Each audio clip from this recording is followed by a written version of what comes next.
3 weeks after Esther died, I stood in the corner of her living room, holding a plate of food I wasn't going to eat, listening to people talk about what a wonderful woman she was. And she was. That's the thing. She really was. Her son Michael was in the center of the room, the way he always was in any room, comfortable there, easy with people, thanking everyone who came up to him. He had his hand on the shoulder of some older woman, Esther's aunt or her aunt's daughter, I couldn't remember, and he was saying, "She went peacefully, no pain. That's the best anyone could hope for." I held my plate and I thought, he forgot I was there. Or he didn't forget and he knows I can't say anything to anyone. I wasn't sure which one of those was worse. The attorney had handed me an envelope with my name on it a week after Esther died. He said she'd written it about 6 weeks before she passed, back when she could still write. He said she'd asked that I receive it personally. I'd carried that envelope home. I put it in the drawer where I keep important documents, my lease, my kids' school records, my work certifications. And then I didn't open it. For 4 months I didn't open it, because I had a feeling, not a thought but a feeling, that whatever was inside was something I wasn't ready to know. The last night I cared for Esther, the night before she died, she was fine. Not well, she hadn't been well in years, but fine, stable. The kind of stable where people live for months longer, where you finish your shift and you go home and you don't worry because there's nothing specific to worry about. I've done this work for 9 years. I know the difference between a night that scares you and a night that doesn't. That night didn't scare me.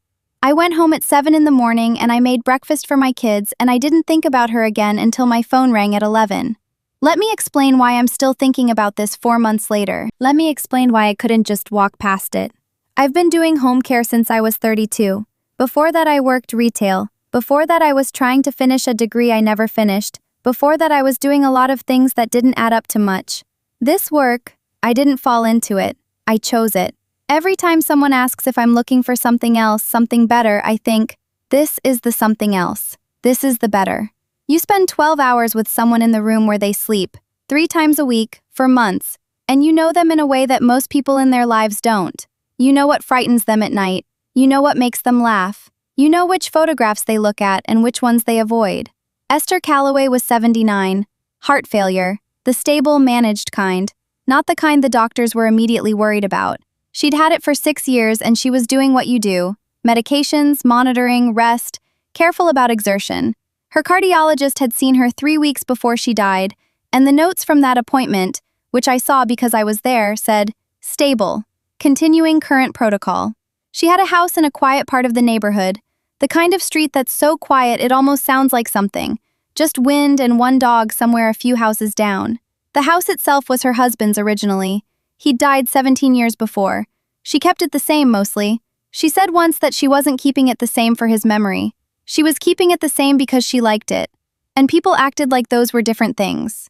I did 3 shifts a week, Tuesday, Thursday, Saturday, 12 hours each, 7 in the evening to 7 in the morning. There was another caregiver, a woman named Darlene, who covered Monday, Wednesday, Friday.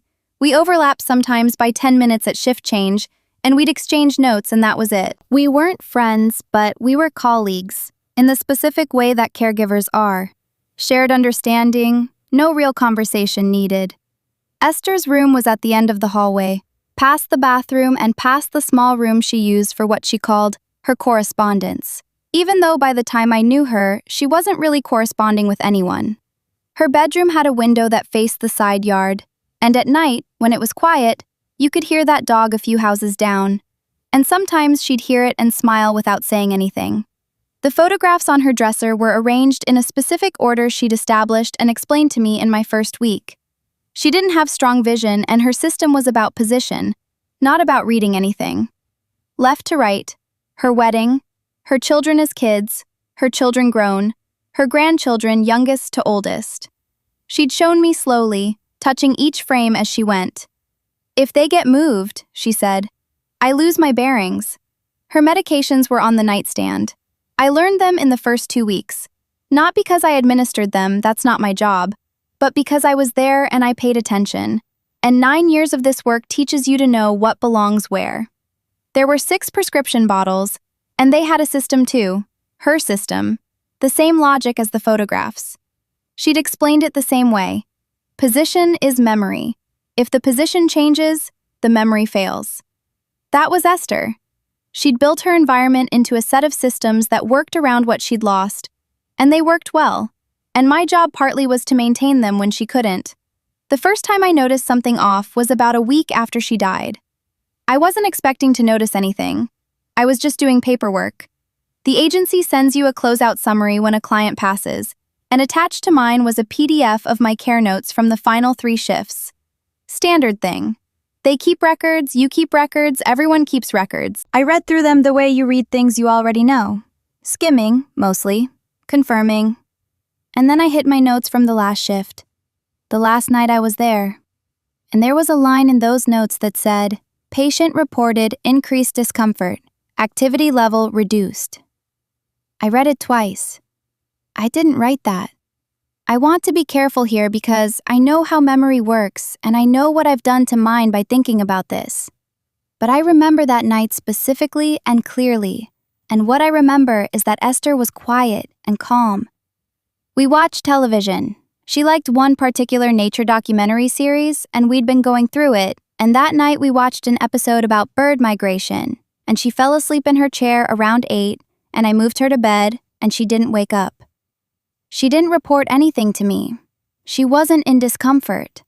The phrase, "patient reported increased discomfort," that's a medical phrasing. It's precise. It means something specific. And I know I didn't write it because Esther didn't say it. Okay, stop. Think. Could I be confusing nights? Could increased discomfort have happened on a different shift that I'm now overlaying onto this one because this one is the one I remember most? That's possible. Memory is not a recording. It's a reconstruction, and every time you reconstruct it, you change it a little. I know this. I remind myself of this. But the line sits in my notes from that specific shift, dated, time-stamped, and I don't write like that. I've written care notes for 9 years, and I have a way of writing them, and patient-reported increased discomfort is not my way. It sounds like someone who is trying to write a careful medical record. I write things like, "Quiet night, slept well from 8 p.m., no issues." That's how I write, plain and direct. I put the PDF down. I picked up my coffee cup and set it back down without drinking from it. Then I thought, who has access to these records? The agency does, obviously. They maintain the file. Any supervisor or administrator with access to the client database could open my notes and, theoretically, edit them. I had no reason to think anyone would do that. There's no reason to edit a caregiver's notes after a client dies. But the thought was there, and I couldn't unthink it. I requested the full care log, not just my notes, but the complete record. Darlene's shifts, too, the full 4 months. I sent the request through the proper channel, formally, in writing. The agency came back and said the care log was part of the client file and couldn't be released without family authorization. That's policy. That's legitimate policy. I know it's legitimate policy. But I needed my own notes, just my own. So I asked again, more specifically, and after about a week of back and forth, they sent me the PDF. The one with the line I didn't write. I kept coming back to the pills. This is the thing about a detail you can't document. It lives in your head and grows. I had noticed that last night that one of the bottles on Esther's nightstand was in the wrong position. Not dramatically wrong, just one step to the left of where it belonged. The bottle that always stood second from the right was sitting third from the right. I'd corrected it automatically, the way you correct things that are out of order when you've been trained to maintain a system. I put it back. I didn't think about it much. Bottles get moved. People reach for things. It happens. But now I was thinking, who moved it? 3 people had keys to that house. Me, the agency's emergency contact system, and Michael. I knew it wasn't me because I knew the system, and I respected the system. I didn't touch those bottles except to correct them when something was out of place. The agency's emergency access was only used if a caregiver couldn't make a shift. There was no unscheduled visit logged for that day. I checked. Darlene's shift had ended at 7 the previous morning. 12 hours had passed before I arrived. Michael came when he wanted to, because it was his mother's house. He came most Sundays, sometimes midweek. He didn't log his visits anywhere, because why would he? It was his mother's house. I want to be honest about something. Michael Calloway was not a bad person. I mean that genuinely. I'm not saying it to be fair or balanced or careful. I believed it then and I still believe it now. He was attentive in a way that most adult children aren't. He came regularly. He knew the name of Esther's cardiologist, her pharmacist, her favorite show. He sat with her and talked to her like someone who actually wanted to be there. When I'd come in for my shift and he was leaving, he'd always stop and ask how I was doing, and not in the way people ask when they don't want an answer. He looked at you when you asked him a question. He brought coffee that first week, for me and Darlene both. He left it with a note that said, "You're looking after the most important person in my world. Thank you." I kept that note for a while. I'm embarrassed about that now, not because of anything sentimental, just because of what I know now and what I should have seen then. 6 weeks before Esther died, a Saturday, my shift, she was in a good mood. The real kind. When you care for someone with a serious illness, there are days when they're doing well in a technical sense, but they're not themselves. And then there are days when their illness steps back and they step forward, and you remember who they are. That Saturday was one of those. She was talkative, funny, interested in things. She asked me about my kids by name. She told me about her husband. His name was Henry. He'd been a high school geography teacher. He'd had opinions about maps that were apparently specific and strongly held. She laughed, telling me. I laughed. We talked for almost 2 hours. At the end of the shift, she took my hand. She had small hands, cool, and she held mine the way older people hold things, deliberately. She said, "You're a good person. You're the only one who listens when I talk, not just when you need to." I thought, what a kind woman. I wish her family came more often. I thought about that moment a lot after I read the note she left me. I started to hear it differently. You're the only one who listens, not just when you need to. I had taken it as a compliment about presence, about attention. But the more I thought about it, the more it sounded like something specific, like she was saying, if I tell you something, you will hear it, as opposed to someone else. She wasn't a suspicious person, she wasn't dramatic. She was a woman who had lived a long, clear-headed life, and who thought carefully about what she said. If she told me I was the one who listened, she meant something by that. She was telling me something I'd need to remember. It took me 4 months to open the letter. I know, I'm not proud of it, but I want to explain what I thought I was doing. I thought I was protecting myself from a situation I couldn't change. If the letter said something that confirmed what I was already afraid of, I'd have to decide what to do about it, and I'd already run through that calculation 100 times. I am a home care worker. I have no medical credentials. I have no access to Esther's records. I have no legal standing as anything other than a former employee of an agency that contracts with families.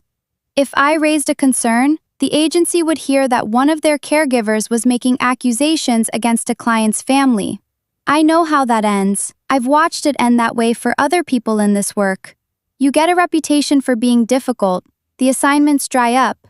You have a daughter starting college in 2 years. So I left the envelope in the drawer and I told myself I was being reasonable. And then I woke up at 3 in the morning one night and I couldn't tell myself that anymore.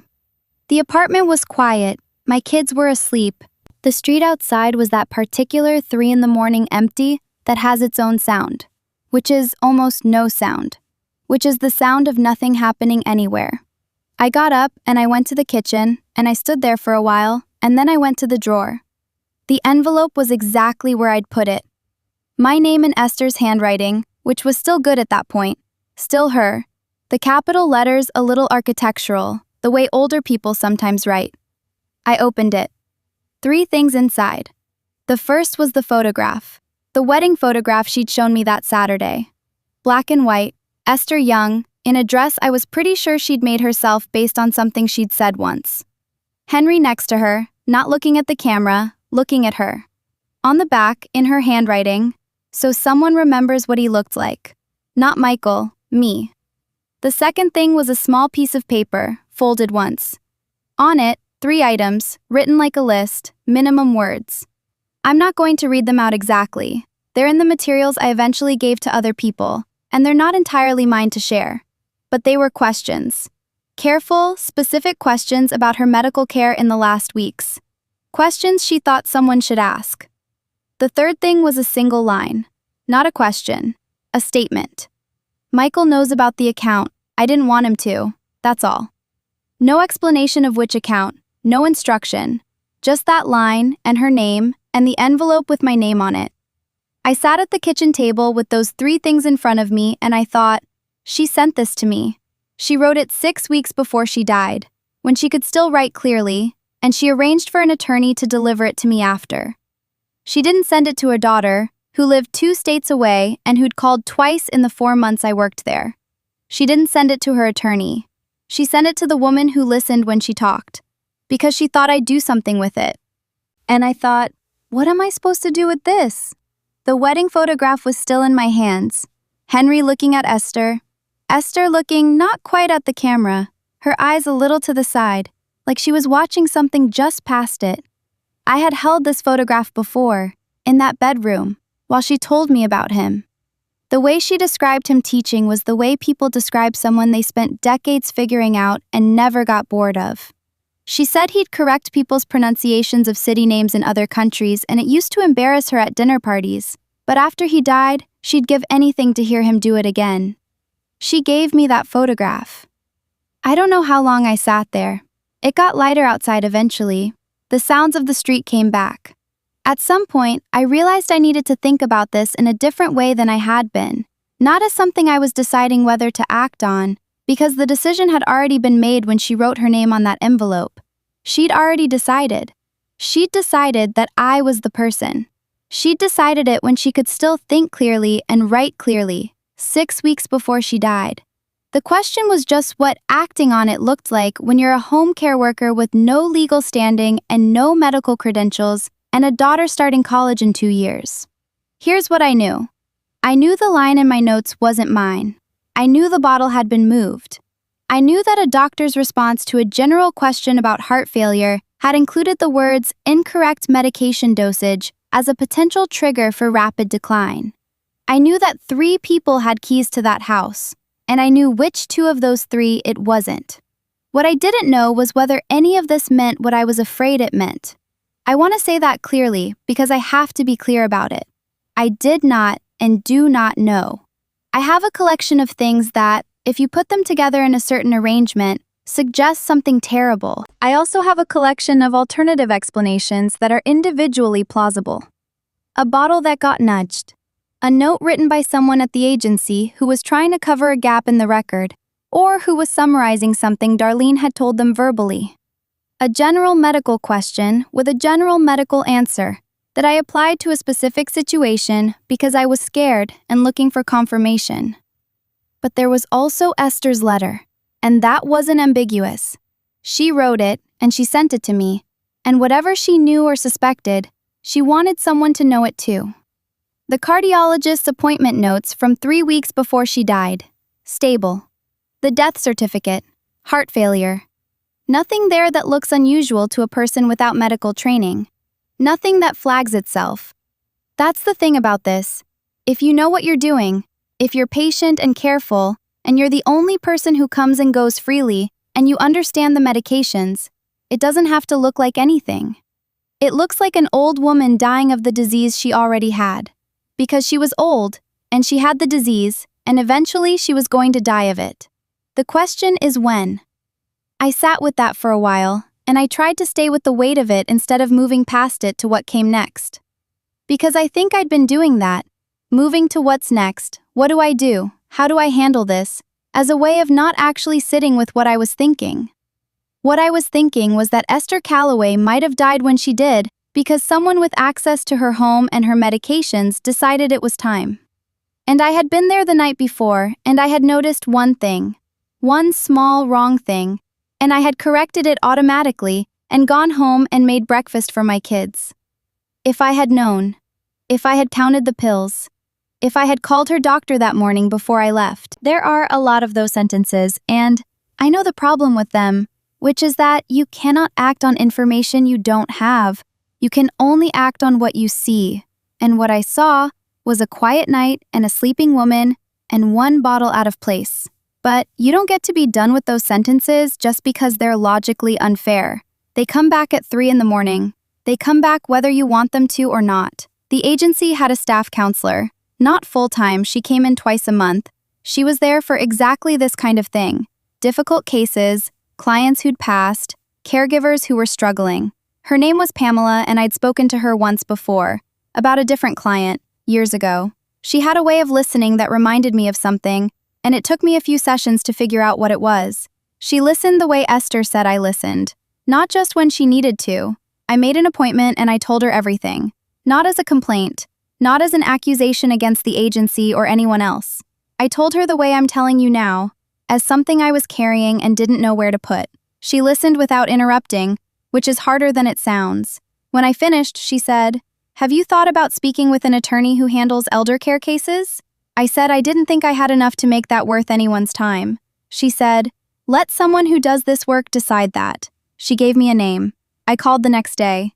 The attorney, whose name I'm not going to use because she didn't ask to be in this story, was direct in a way I found calming. She looked at what I'd brought, the PDF of my notes, the letter from Esther, my written account of the medication order, and she said, "You're right that this isn't enough for a criminal investigation. What you have is indirect." "But," I said, "but," she said, "the letter is something." A letter written 6 weeks before death, sent to a third party, referencing a specific financial concern and naming the person she was concerned about. That's not nothing. Combined with a discrepancy in care documentation and a physical detail you observed and can describe precisely, you have enough to trigger a request for independent medical review, if you want to do that. I said I wanted to do that. She explained the process.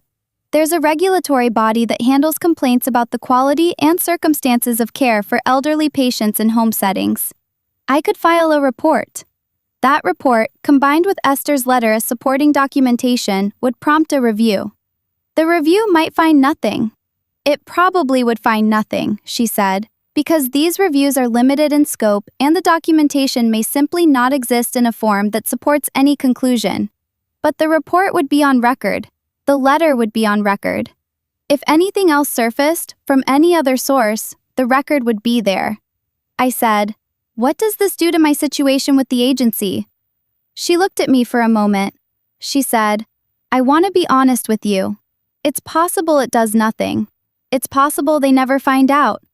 It's also possible they find out, and it's possible some people decide you're difficult to work with." I thought about my daughter. I thought about the 2 years I had. I thought about Esther holding my hand. "You're the only one who listens." I said, "Okay, let's file." The day before I submitted the report, I went to the memorial reception. I'd almost not gone. I'd been invited through the attorney's office. The envelope had come with a note saying Esther had wanted me there, and I'd almost called to say I couldn't make it because I had a shift. Which, I did have a shift, but I could have rearranged it. I went because she'd asked me to, because she'd planned it and arranged it and written my name somewhere and said she wanted me there, and she was dead, and the least I could do was show up. The house was full of people I didn't know, food on every surface, the particular sound of a room full of people talking at the volume where everyone is being careful not to be too loud or too quiet. I took a plate and went to the corner near the window that faced the side yard where I used to hear the dog at night, and I stood there. Michael was working the room the way he did everything, naturally, without apparent effort. He thanked each person who came to him in a way that seemed specific to them, not generic. He touched shoulders, he made eye contact. He was good at this, and it wasn't an act. That was the thing I kept coming back to. His grief looked real. His gratitude looked real. Either it was, which would mean I had assembled a story out of nothing, or he was genuinely capable of holding both things in the same body without any apparent conflict. He came to me. I was not expecting him to cross the room specifically, but he did. He said, "I'm really glad you came. She loved you. You took such good care of her." I said, "She was a remarkable woman." He nodded. Small silence. Then he said, "The attorney told me he'd given you an envelope from her. Did you get it all right?" I said, "Yes, I got it." He said, "Good." He smiled. It was a mild smile, the same mild smile he always had. Nothing sharp in it. He didn't ask what was in it. That's the moment I keep thinking about. He knew the envelope existed. He could have asked. Of course, he might have been curious why his mother sent something to her caregiver. He didn't ask. He just confirmed I had it and smiled and moved on. He either already knew what was in it, or he didn't want me to see him wondering.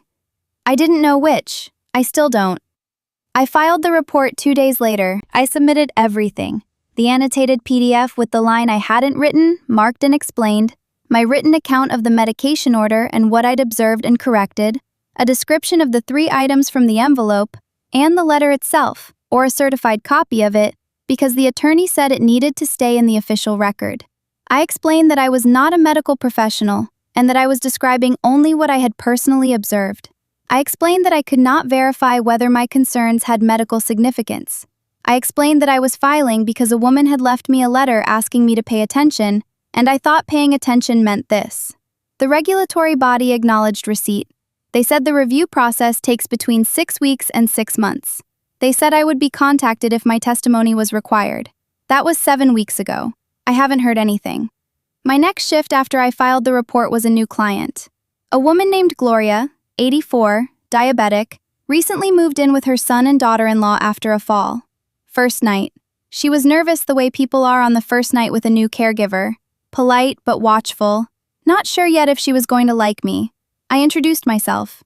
I asked about her routine. I asked which side of the bed she preferred to sleep on, which television channels she watched at night, whether she liked the window open or closed. I wrote everything down. More carefully than usual, more specifically. I documented her medications by name and position, and I noted the starting arrangement in my log. Something I'd never done before. Not formally, not for myself. She watched me writing. She said, "You're very thorough." I said, "I try to be." She seemed to relax a little after that. She fell asleep around 9. I sat in the chair by her window, and I listened to the house settle, and I thought about Esther's letter still sitting in the regulatory file somewhere, and I thought about the photograph. The photograph is in my desk drawer, the one at home where I keep things I need to keep. I don't have it on the wall or on a shelf. It's just there, inside the drawer, next to my work certifications and my kids' immunization records and my lease. I thought about whether to display it somewhere and decided not to. And then I thought about why not. And I think it's because it doesn't feel like mine to display. It feels like something I'm holding. Something Esther put in my hands because she needed somewhere to put it, and she'd decided I was the person. I don't know what the review will find. I've thought about every version of how it ends, and I can't settle on one. Maybe they look at the medical records and find nothing. Maybe they look and find something I couldn't see with what I had. Maybe they look and decide there's not enough either way and close the file. That's probably the most likely outcome. These things usually close. But the letter is in the file. That's the thing that matters to me. Esther's handwriting, her name at the bottom, the date 6 weeks before she died. She thought clearly and she wrote carefully and she chose me. And what she put in my hands is now in the hands of people who have the authority she knew I didn't have. I did what I could with what I was given. One thing I never tried to find out, the account she mentioned. Michael knows about the account. I didn't want him to. I don't know what account. I don't know if it still exists or what it held or what he did with that knowledge. That's not mine to investigate. I passed the letter to people who can actually look at financial records, and if they look, they'll find it or they won't. I made a decision not to pull that thread myself because I know the difference between what's mine to carry and what isn't, and at some point you put something down and you let the next pair of hands take it. I do wonder sometimes, at 3 in the morning, in the particular silence of nothing happening anywhere. I wonder whether she had done something with it before she died. Whether she'd moved something or hidden something or tried to undo something, and whether it made any difference. I wonder whether Michael found it anyway. I wonder what she thought when she realized what was happening, if what I'm afraid happened is what happened, whether she had time to think at all. Those questions don't close. I know they don't close. I'm not waiting for them to. What I have is the photograph. An old woman on her wedding day, looking just past the camera at something only she could see.